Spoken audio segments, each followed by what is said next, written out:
Good evening friends.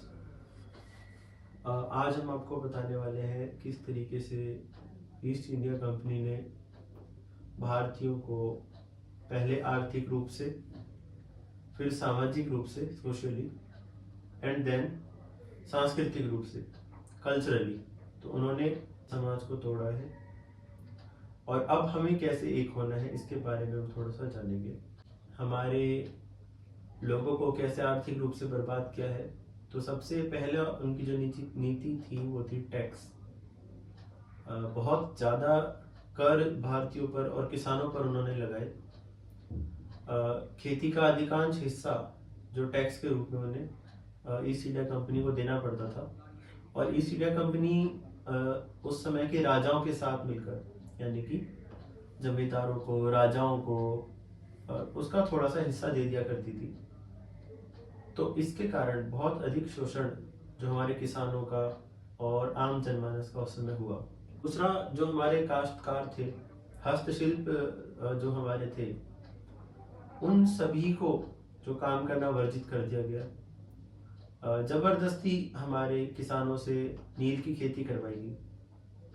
जो कपास भारत का कपड़ा पूरी दुनिया में मशहूर था, जो हमारा सिल्क था, वो सोने की कीमतों पर विदेशों में जो है बिकता था। और उन्होंने क्या किया कि यहाँ से कपास इंग्लैंड भेजना चालू करा, मैनचेस्टर में उससे कपड़े बनाए और उसी कपड़े को उन्होंने भारत में बेचना शुरू करा। और उसी में से थोड़ा थोड़ा मुनाफा बाकी के भारतीय व्यापारियों को दिया, जिसके कारण भारत का सारा धन तो गया। जो कुछ कुलीन वर्ग और व्यापारी भी अंग्रेजों के साथ मिल गए थे, उन्होंने भी और उनका साथ दिया शोषण के अंदर।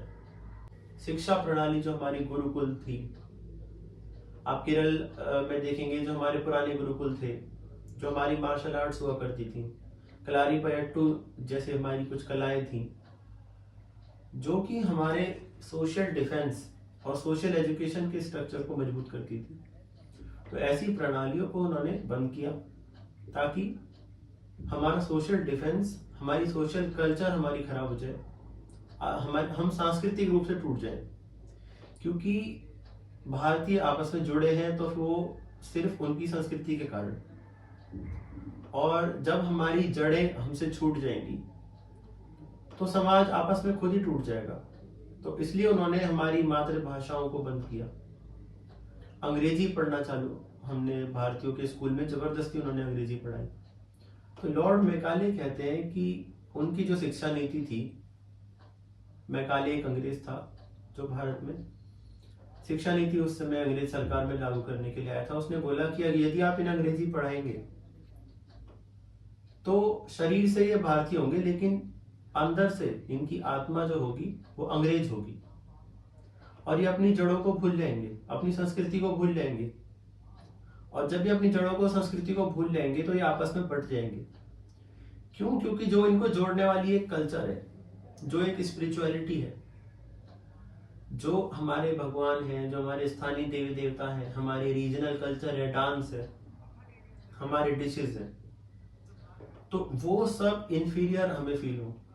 और जो वेस्टर्न कल्चर है, अमेरिकन सॉन्ग्स, अमेरिकन प्रोडक्ट्स, ये सब, या यूं कह लीजिए इंग्लैंड से जो भी चीजें हमारे देश में आ रही है, हम उनको सुपीरियर मान लें।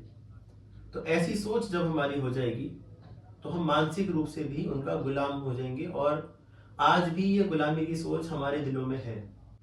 हमारा देश आजाद तो हो गया है, लेकिन आज भी विदेशी कंपनियां हमारे देश को उसी तरीके से, जैसे ईस्ट इंडिया कंपनी टैक्स लिया करती थी, ये विदेशी कंपनियां हमारे देश में अपना सामान बेच रही हैं और उस पैसे को बाहर भेज रही हैं। और दूसरी बात, हम अपनी मातृभाषाओं को भूल रहे हैं, अपनी कल्चर को भूल रहे हैं। तो इसीलिए जो राइजिंग भारतम एक प्लेटफॉर्म है, उसका उद्देश्य है कि इकोनॉमिकल रिवाइवल, हमारे देश में अपने उद्योग धंधे खोलना, कल्चरल रिवाइवल, अपने महापुरुषों की जयंतियां मनाना, अपने लोक नृत्य, जो हमारे डांस है, संगीत है, जो हमारी आदिवासी विधाएं हैं, उनको बचाना, जो हमारे जल, जंगल, जमीन जो हमारे पिछड़े वर्ग के ट्रेडिशंस हैं उनको बचाना और अंग्रेजों की इस मानसिक गुलामी से देश को आजाद कराना और भारत को फिर से अपने पैरों पे खड़ा करना। तो ये हमारा संगठन और इसका उद्देश्य है। तो सभी इंस्टीट्यूट के जो स्टूडेंट्स हैं मैं उनसे आह्वान करता हूँ कि आप हमसे जुड़ें और जो भी मदद आप अपने देश के लिए कर सकते हैं, अपनी कल्चर को बचाने के लिए कर सकते हैं, तो हर तरीके से आप हमारा साथ दीजिए। और ये हमारे किसी एक का आंदोलन नहीं है, ये मेरा, आपका और उन सभी भारतवासियों का आंदोलन है जो मानसिक गुलामी की जंजीरों से आजाद होना चाहते हैं और भारत को गरीबी और दासता से मुक्त करना चाहते हैं।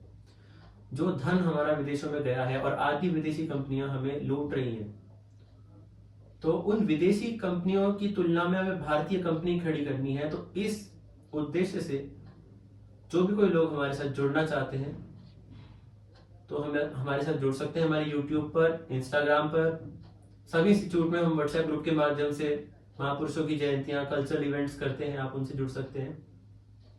तो मैं आप सभी का आह्वान करता हूं कि जितने भी लोग हमारे इस नोबल कॉज में जुड़ना चाहते हैं तो कृपया करके हमारे साथ आए। जय हिंद।